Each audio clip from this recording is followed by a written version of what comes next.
Oi boys, welcome to another video on the channel. We have the official team list for the blockbuster between Toa Samoa and Mate Ma'a. I have been hanging out for these so we can finally make the graphic and talk about the selections. So it looks like Tonga's got some massive ins and outs, so we'll start with them. Starting with their back five, they've got Will Hopoate, Daniel Tupou, Will Bencini, Mosese Suli, and Sione Kato. So the big change to the back five is Will Hopoate making his return. Is it a bit risky bringing him back straight into the semis or straight into the quarters? Time will tell, but he's usually been safe as houses at fullback.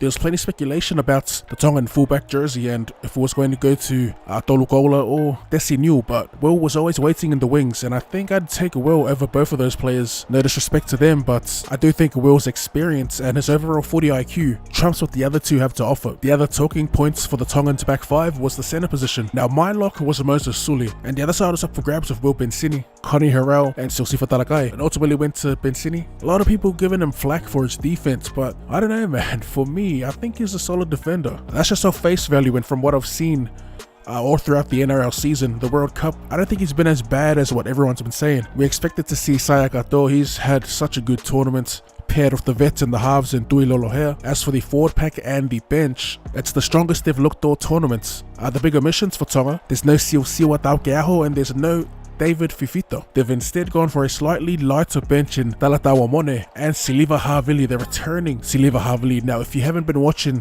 the South Sydney Rabbitohs games of this year, he has been an absolute weapon for them coming off the bench. In fact, it wouldn't be a stretch to call him one of their most influential players this year. But yeah, real interesting to leave Taukeaho and Fifita out. It just shows how crazy the depth is for Tonga these days. It's actually pretty nuts, the fact that someone like Olakawatu can't find a way into the team. And the other two we mentioned in David Fifita and of course Siwa Taukeaho. But yeah, moving on, let's look at Toa Samoa.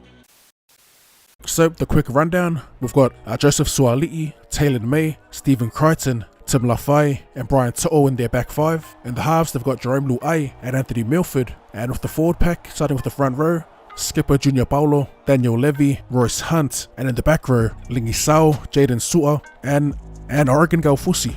Their bench consists of veteran Josh Papali'i, young marauder Spencer Leniu, more experienced at Martin Taupa'u, and Chanel Harris Tavita. Now look, that is a hectic squad. I guess one thing they got going for them is the continuity they have with their spine, in particular Suali'i, Anthony Milford, Jerome Luai and Danny Levy. They haven't all played together throughout the whole tournament, but they've somewhat been there or thereabouts, and they're starting to click. I mean, surprise, surprise, right? We said all they needed was time. That game against England was essentially their warm-up, fresh off the plane. I know it sounds like I'm making excuses, but come on. Anyway, like most matches, this game will be won in the battle of the forward packs, and on paper, Tonga have the better pack, particularly in that back row at locking position. You have some world-class back rowers in Felice Kaufusi, Kiongolo Matangi and Jason Taumalolo, and on the other side you've got Lingi Sao, no disrespect, Jaden Su'a and Oregon Galfusi. Not quite on the same level as the aforementioned Tongan back row. The battle between the forward packs is always what I'm looking forward to most when it comes to footy games, and this battle in particular is peak excitement between the packs, especially looking at how both packs started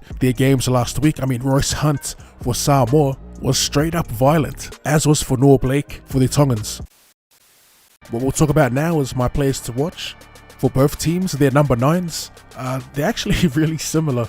Both pretty fast at the ruck, and both Samoa and Tonga seemingly have gotten used to their tempo and style of play pretty much. Other players to watch for Tonga in particular is their skipper, of course, Jason Taumalolo, and Aden Fonua Blake, who got the Tongans rolling in that first half when they overwhelmed the Cook Islanders. In the back five, Moses Suli, somewhat slept on, but man, when he wants to play, he could go toe to toe, blow for blow with the best centers in the world. And finally, off the bench, Siliva Havili. We talked about how influential he's been for the Rabbitohs, and I'm really interested to see how they use him, if he'll even be coming off the bench or if they do a late swap. A few other players to watch for Samoa.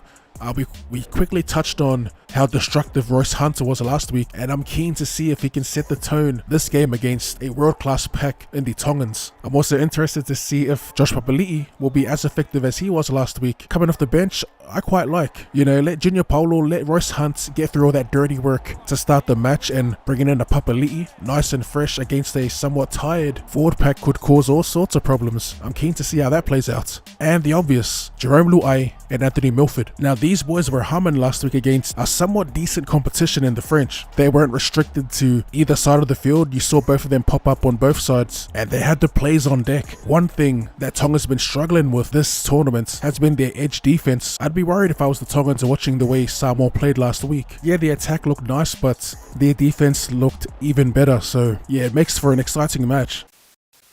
So who do I think would win in this modern day Clash of Titans? It's such a tough one to think about. This game to me is like watching two of my favorite fighters fight each other, a la Robert Whittaker and Israel Adesanya. I don't really want to pick, but for the sake of the video, we will. It's hard to look past the class of the Tongan pack, but in saying that, I do think Samoa have the ability to pull off the upset just based off their defense from last week, and they seemingly have the recipe to run amok on the edges of the Tongans. You know, they're gonna need a lot of things to happen before they can start throwing the ball around. If they lose that battle in the middle, it'll be over before it starts. For that reason, I'm gonna have to slightly lean towards the Tongans and the class they have in their forward pack. That'll most likely be the difference. Don't get me wrong, I can definitely see Samoa stripping the Tongans of numbers on either side with the quality of Jerome Luai, but for them to get there, like I said, they'd need to dominate to the ruck, and it's pretty tough for me to give them the nod in that battle alone. It should be fun though. I'm gonna go with Tonga by 8 points, but yeah, I'm just hoping for a close contest. All signs are pointing towards that. I'm bloody gassed, bro, I can't lie. You know, these poly boys, they grow an extra leg when they play each other. It isn't just advancement in the tournament when it comes to a game like this. There's a lot on the line besides the glaring obvious, you know. You can bet that both will be meeting in the middle. No backward steps will be taken, no handbrakes will be in sight. Just straight up clash. I'm high-key supporting both sides, but for the video's sake, we'll take the favorites ever so slightly. But yeah, that's my 2 cents on the blockbuster ahead. Who do you think would win? Or are you stuck in the middle like me? Let me know in the comment section down below. As always, if you enjoyed that and would like to see more Rugby League related content or more content in general, be sure to sub to the channel and don't forget to run and show that like button. Thanks for tuning in, and I'll see you later. In the same side, hear the tires burning. If you see us turning, then it's quite concerning. Brothers up with the block doing business. If we ain't home, then you know that we're earning. Clouds got them thirsting. It frees up when we start reversing. You real lucky.